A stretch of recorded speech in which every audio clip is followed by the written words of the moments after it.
विदेशी धरती पर भारत की सदी हुई आवाज डॉक्टर एस जयशंकर, एक ऐसा चेहरा जिसने हाल के वर्षों में भारत की कूटनीति को नई पहचान दी है।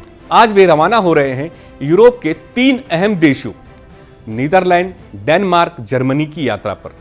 यह यात्रा महज कूटनीतिक नहीं बल्कि एक वैश्विक संदेश है कि भारत अब सिर्फ साझेदार नहीं, रणनीतिक संतुलन का केंद्र है। आज के दूसरा पहलू में हम विश्लेषण करेंगे क्या संकेत दे रही है यह यात्रा, क्यों यूरोप भारत के लिए रणनीतिक रूप से और भी महत्वपूर्ण हो रहा है। 19 से 24 मई तक जयशंकर 3 यूरोपीय देशों की यात्रा पर रहेंगे। उनका एजेंडा व्यापक है, द्विपक्षीय संबंधों की समीक्षा, व्यापार और रक्षा सहयोग, पर्यावरणीय और तकनीकी साझेदारी और सबसे अहम वैश्विक क्षेत्रीय मुद्दों पर साझा दृष्टिकोण। जयशंकर इन देशों के शीर्ष नेतृत्व से मिलेंगे। जर्मनी में उनकी भेंट नए चांसलर फ्रेडरिक से होगी। डेनमार्क और नीदरलैंड में भी वह रणनीतिक बहुपक्षीय सहयोग पर वार्ता करेंगे। जर्मन यूरोप का सबसे बड़ा आर्थिक इंजन है। भारत और जर्मनी के बीच 22 अरब डॉलर से अधिक का व्यापार, हरित ऊर्जा, स्किल डेवलपमेंट, डिफेंस टेक्नोलॉजी और क्लाइमेट पर साझेदारी है। जयशंकर की यात्रा ऐसे समय पर हो रही है जब जर्मनी में सत्ता परिवर्तन हुआ है। चांसलर फ्रेडरिक के साथ पहली और उच्च स्तरीय बैठक साझेदारी के नए अध्याय की शुरुआत मानी जा रही है। भारत और जर्मनी दोनों ही यूक्रेन संकट, इंडो पैसिफिक सुरक्षा और प्रौद्योगिकी प्रतिस्पर्धा जैसे मुद्दों पर साझा दृष्टिकोण रखते हैं। डेनमार्क और भारत के संबंध हाल के वर्षों में काफी गहरे हुए हैं। दोनों देश ग्रीन स्ट्रेटेजिक पार्टनरशिप में जुड़े हैं। हरित ऊर्जा, जल प्रबंधन, टिकाऊ शहरीकरण, इन विषयों पर डेनमार्क के पास तकनीकी नेतृत्व है और भारत के पास विशाल कार्यक्षेत्र।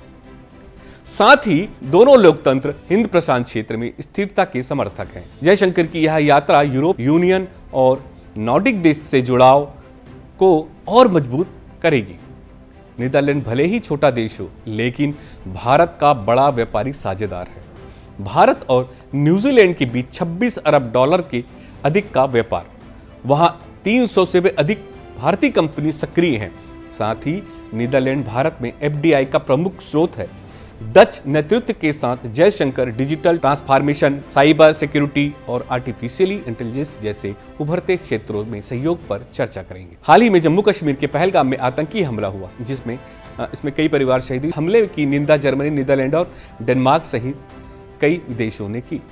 यह दिखाता है कि भारत का कूटनीतिक कद अब सिर्फ व्यापार नहीं, सुरक्षा साझेदारी के दायरे में भी बढ़ रहा है।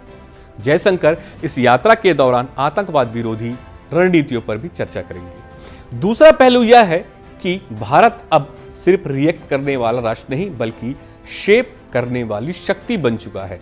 जयशंकर की यात्राएं सिर्फ कूटनीतिक औपचारिकताएं नहीं है बल्कि एक विश्व व्यवस्था के निर्माण में भारत की भागीदारी है। आज भारत अमेरिका से लेकर यूरोप तक भरोसेमंद भागीदार है। रूस और ईरान से संतुलन, इजराइल और अरब देशों से संवाद और चीन से सधी टक्कर भी रख रहा है। यह संतुलन भारत की कूटनीतिक परिपक्वता का प्रमाण है। डॉक्टर एस जयशंकर की यूरोप यात्रा एक और संकेत है कि भारत अब विश्व के केंद्र में है और कूटनीतिक उसकी सबसे सधी हुई चाल। जहां भारत के सैनिक सीमाओं पर सुरक्षा दे रहे हैं, वहीं उसके कूटनीतिज्ञ विश्व मंच पर भारत की बात को मजबूती से रख रहे हैं। यही आज का दूसरा पहलू है। शब्दों की ताकत सीमाओं से भी बड़ी हो सकती है।